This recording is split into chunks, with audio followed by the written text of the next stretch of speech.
My name is Joshua Solis. I am an interdisciplinary artist with an MFA degree from SF State. And I work as an art teacher at Nayar Art Center, which I very much enjoy. I also describe myself as a storyteller, which is what I'll be doing for you today, sharing some of my stories and a song for you as well. First, I want to thank Root Division for being a home and supporting artists like me. Happy anniversary, Root Division. Woo! Thank you. The title of my performance is Yo Soy la Voz, I Am the Voice 2020. Niños que aún sueñan, kids who still dream. Before I turned 10, I had no worries. I had no idea I was poor. In Mexico, my first social relationship was with kids in the neighborhood who would come and invite my brothers and I to play soccer ball on the streets. These kids appear different from the kids I grew up back in California. They seemed filthy and wore old clothes. Some had no shoes on. Their balón was made out of trash. The porteria were of rocks and old-looking shoes. The cancha was the ground or pavement of the streets. These kids playing on the streets dream of being soccer ball, national team figures, and of someday becoming part of the official Mexican team, La Selección Mexicana. These kids were dreamers. I was a dreamer. I dreamed to be many things. I dream of being an architect, to be able to build houses and buildings, to become an artist so that I could paint like my dad, and to be the next Leonardo da Vinci, an archaeologist, to discover very valuable artifacts from a nation's civilization, an astronaut who could walk on the moon and observe planet Earth from there, a Hollywood actor, famous and well-known throughout the world, or a rock star, singing in front of a large crowd, like yourself. I was a dreamer. As a child, it was easy to dream and understand that in order to achieve a dream, I needed to love doing what I choose to do in life, to be good at it, and to want to do it for the rest of my life. I dreamed to be many things, but over the years, I stopped dreaming.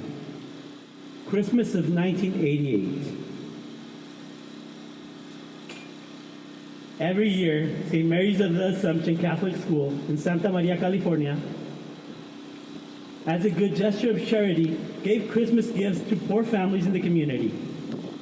That year, my 4th grade classroom had to give gifts for a very large poor family.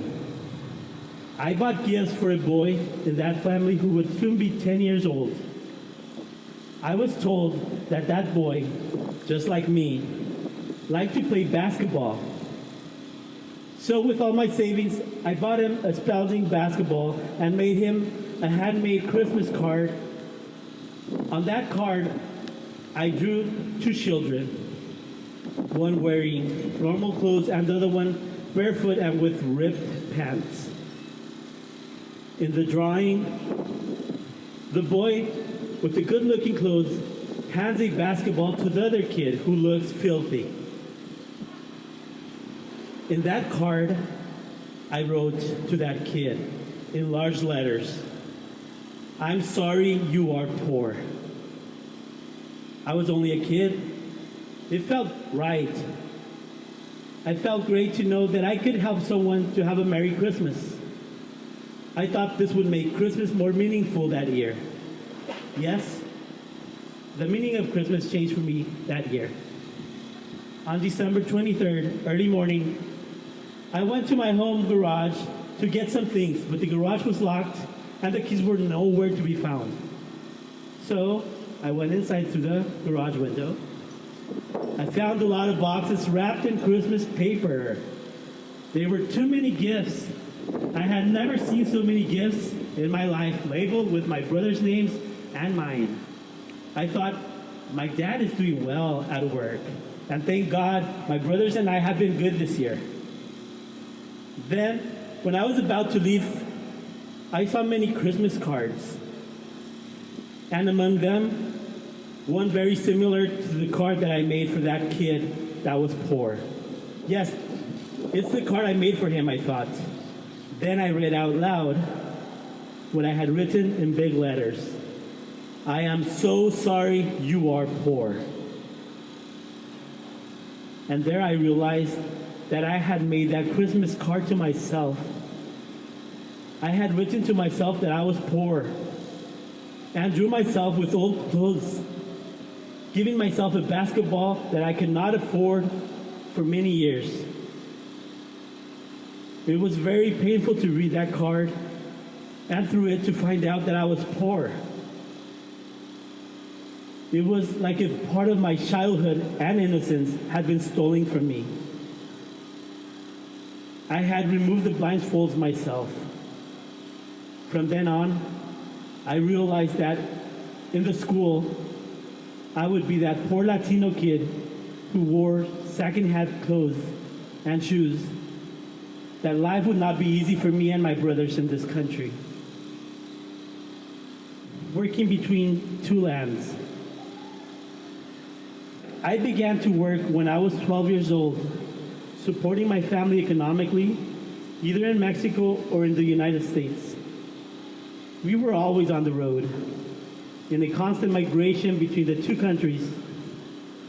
I was struggling with the two languages, going from one school to another, and switching from jobs as well. Since then, I have worked in greenhouses, selling tacos, cleaning rich people's houses, delivering auto parts, being a gardener, working night shifts at a grocery company, delivering food, etc. But the heaviest job of all, for me, has been working in the fields in the Central Coast. I had the opportunity to work alongside the hardest working people in the United States who do toughest jobs for long hours a day at a very low wage. I am talking about undocumented Latinos and Latinas who have been mistreated for being illegal. That has been their title in this country, illegal immigrants. I was lucky to be born U.S. citizen, but wanted to give myself an opportunity to work alongside these hardworking people in the fields. I was 16 years old. I wanted to experience life without anyone telling me what I should study for or what I should work on. So I got myself a fake ID and became myself an undocumented immigrant. And during those 2 years, I was working illegally. I worked harvesting broccoli for very low wage, working 60 hours a week with no overtime pay. I would come home with great pain in my back. My first few weeks working there were so horrible that I had nightmares. In my dreams, I was trying to finish cutting broccoli, but I couldn't move forward. The more I tried to move forward, cutting the product, the more broccoli appeared. And I was stuck in the middle of the broccoli fields without being able to escape. What kind of nightmare is that? But I had those nightmares. Working among these people, my people, I learned that al mal tiempo, buena cara. The translation to English is, in bad times, a good face. There was no time to complain in the fields, no matter how hard it was to work there. I could see their tiredness in their faces, but they were always smiling and in a positive spirit. With the field workers, I became an expert in cutting broccoli. I also learned to face life no matter how hard it is. That in life, to achieve success, you always have to move forward and not get stuck. That we all have the same human value and that we all should be treated with dignity. That we all need from one another to grow as professionals. And the last but not least, with them, I learned to do el grito mexicano. living my dream today. I wasn't always an artist. I decided to start my career as an artist when I was 23 years old. After leaving school for 7 years, I decided to continue my studies and I entered the community college. It was not easy.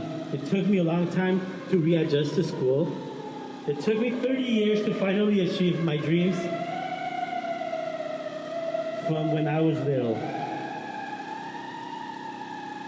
Becoming an artist. I continued to dream once more, like when I was a kid, and now I am living my dream. I am an artist. To be more specific, I am an interdisciplinary artist.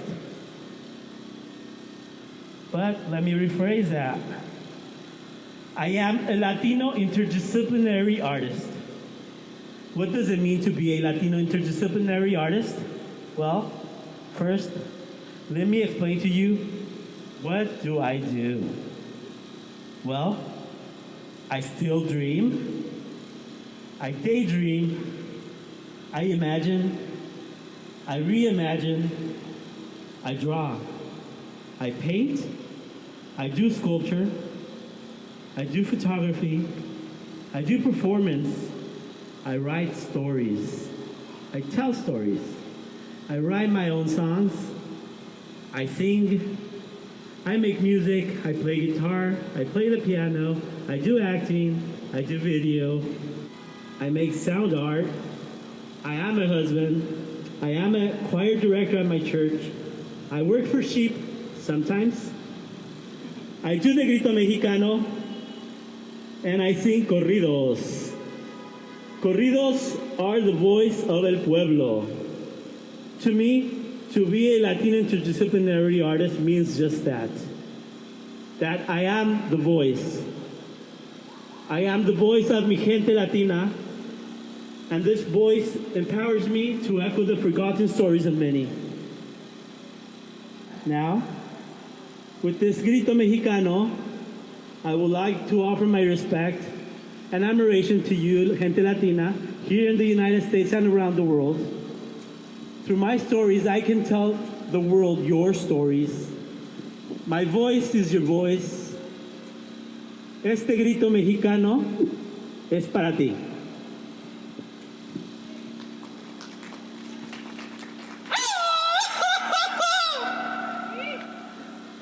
Okay.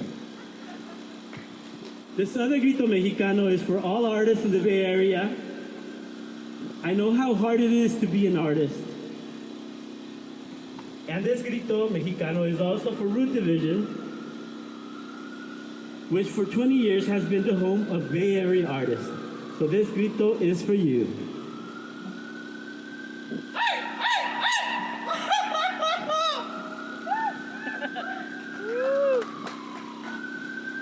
Now, I want to invite you audience to loosen up so that you can do this grito mexicano with me. This last grito mexicano is for all of you who are here celebrating Root Division and supporting us artists. Are you ready? Yeah. Okay, or do you want to do a practice first? Okay, let's do a practice. The count of three, we're all gonna do a grito mexicano. There's no right way, okay? A la una, a las dos, a las tres. Yes, okay. And that was the practice, okay? Now, this is the real grito mexicano. This is for you who are here supporting Root Division and us artists. This is for you. 1, 2, 3.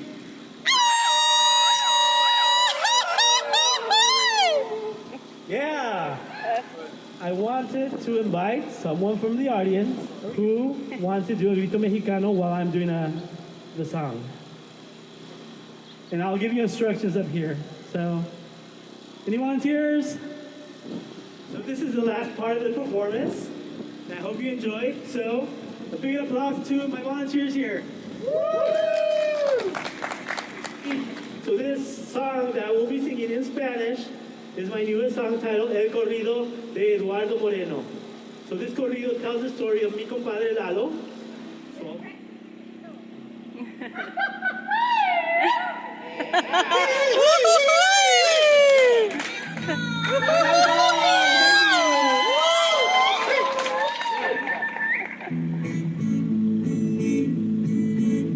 Quiero ganar muchos dólares, decía Eduardo Moreno. Nació en el 84 en el estado de Hidalgo.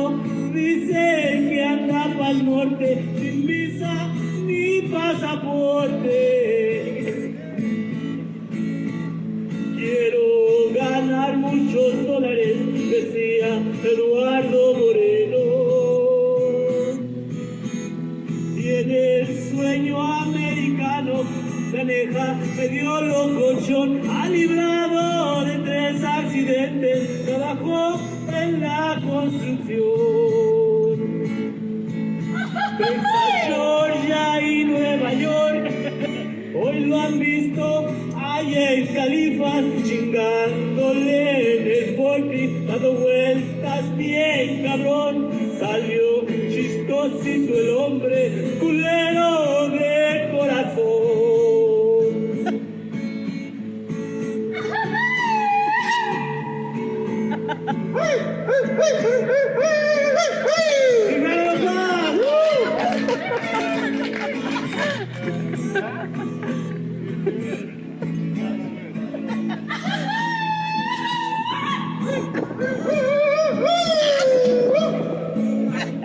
Quiero ganar muchos dólares, decía Eduardo Moreno. Tiene el sueño americano, maneja medio locochón, ha librado de 3 accidentes, trabajó en la construcción. Texas, Georgia y Nueva York, hoy lo han visto allá en Califas, chingándole en el forklift, dando vueltas bien cabrón. Salió chistosito el hombre, culero de corazón. Ya con esta me despido, con el corrido de Eduardo Moreno, es el compa que se vino a ganar mucho dinero. Es la historia de tantos compas